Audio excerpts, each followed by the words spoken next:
പുതിയൊരു വീഡിയോയിലേക്ക് എല്ലാ കൂട്ടുകാർക്കും വീണ്ടും സ്വാഗതം. വളരെ ടേസ്റ്റി ആയിട്ട് കുടിക്കാൻ പറ്റിയിട്ടുള്ളൊരു അടിപൊളി ഡ്രിങ്കിൻ്റെ റെസിപ്പിയാണ് ഇന്ന് ഞാൻ നിങ്ങളുമായിട്ട് ഷെയർ ചെയ്യുന്നത്. നോമ്പ് തുറക്കുമ്പോഴോ പെരുന്നാളിനോ ഒക്കെ സെർവ് ചെയ്യാൻ പറ്റിയിട്ടുള്ള ഒരു അടിപൊളി ഡ്രിങ്കാണ് കേട്ടോ ഇത്. അപ്പോൾ നമുക്ക് റെസിപ്പി കണ്ടു നോക്കാം. അതിനായിട്ട് ആദ്യം തന്നെ ഞാനൊരു ഗ്ലാസ്സിലേക്ക് 2 ടീസ്പൂണോളം സബ്ജ സീഡാണ് ചേർത്ത് കൊടുക്കുന്നത്. ഇത് കുറച്ച് വെള്ളമൊഴിച്ച് ഒരു അരമണിക്കൂർ ഒന്ന് കുതിരാനായിട്ട് നമുക്ക് മാറ്റി വയ്ക്കണം.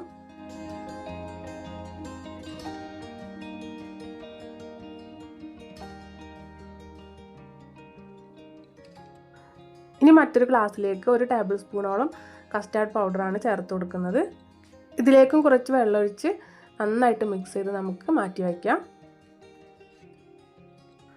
ഇനി ഇതാ ഗ്യാസ് അടുപ്പിലൊരു പാത്രം വെച്ച് കൊടുത്തിട്ടുണ്ട്. അതിലേക്ക് ഞാനൊരു 3/4 ലിറ്ററോളം പാൽ ഒഴിച്ച് കൊടുക്കുന്നുണ്ട്. ഇനി ഇതിലേക്ക് 10 രൂപയുടെ ഒരു കൂടി പാൽപ്പൊടിയാണ് ചേർത്ത് കൊടുക്കുന്നത്. ഇനി ഫ്ലെയിം ഓൺ ആക്കിയതിന് ശേഷം മീഡിയം ഫ്ലെയിമിലേക്ക് മാറ്റി നമുക്കിത് നന്നായിട്ടൊന്ന് മിക്സ് ചെയ്തെടുക്കാം. പാലൊന്ന് ചൂടായി വരുമ്പോൾ തന്നെ പാൽപ്പൊടിയൊക്കെ ഇതിൽ നന്നായിട്ട് മിക്സായി കിട്ടും. ഇനി നമ്മൾ മിക്സ് ചെയ്ത് വെച്ചിരുന്ന കസ്റ്റാർഡ് പൗഡർ ഉണ്ടല്ലോ, അതൊന്നും കൂടെ ഒന്ന് മിക്സ് ചെയ്ത് നമുക്കിതിലേക്ക് ചേർത്ത് കൊടുക്കാം. ഇനി നന്നായിട്ടൊന്ന് മിക്സ് ചെയ്ത് നമുക്കിത് നല്ല പോലെ ഒന്ന് തിളപ്പിച്ചെടുക്കണം. പാല് തിളച്ച് വരുന്നതിന് മുമ്പായിട്ട് തന്നെ ഫ്ലെയിം കുറച്ച് വെച്ച് നമുക്കിതിലേക്ക് ഒരു 3 ടീസ്പൂണോളം പഞ്ചസാര ചേർത്ത് കൊടുക്കാം. ഇതിപ്പോൾ ഒരു മീഡിയം മധുരം ഉണ്ടാവുള്ളൂ കേട്ടോ. ഇനി നല്ല മധുരം വേണമെന്നുള്ളവർക്ക് കുറച്ചുകൂടെ ഒക്കെ പഞ്ചസാരയോ അതല്ലെങ്കിൽ മിൽക്ക് മേഡൊക്കെ ചേർത്ത് കൊടുക്കാവുന്നതാണ്.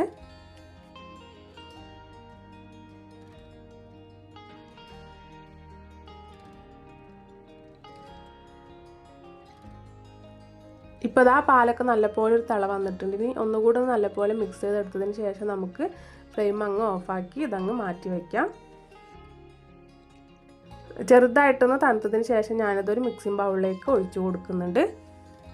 ശേഷം നമുക്കിത് നല്ലപോലെ ഒന്ന് തണുപ്പിച്ചെടുക്കണം. നല്ല തണുപ്പ് വേണമെന്നുള്ളവർക്ക് കുറച്ച് നേരത്തെ തന്നെ ഇത് തയ്യാറാക്കി ഫ്രിഡ്ജിലൊക്കെ വെച്ച് തണുപ്പിച്ചെടുക്കാവുന്നതാണ്. ഞാനിപ്പോൾ ഫ്രിഡ്ജിലൊന്ന് വെച്ച് കൊടുത്തിട്ടുണ്ടായിരുന്നില്ല. ഒന്ന് തണുത്ത് വന്നതിന് ശേഷം ഇതിലേക്ക് ഫ്രൂട്ട്സുകളൊക്കെ ഒന്ന് ചേർത്ത് കൊടുക്കുകയാണ്. 1/4 കപ്പോളം നല്ല മധുരമുള്ള പച്ചമുന്തിരി കട്ട് ചെയ്തത്, അതുപോലെ തന്നെ കുരുല്ലാത്ത കറുത്ത മുന്തിരി കട്ട് ചെയ്തത്, പിന്നെ ഒരു റോബസ്റ്റ പഴം കട്ട് ചെയ്തത്, അതുപോലെ തന്നെ ഒരു നേന്ത്രപ്പഴം കട്ട് ചെയ്തത്, പിന്നെ കുറച്ച് ഉറുമാമ്പഴമാണ് ചേർത്ത് കൊടുക്കുന്നത്. പിന്നെ ഇതിലേക്ക് കുറച്ച് ഡ്രൈ ഫ്രൂട്ട്സും സീഡ്സും ഒക്കെ ചേർത്ത് കൊടുക്കുന്നുണ്ട്.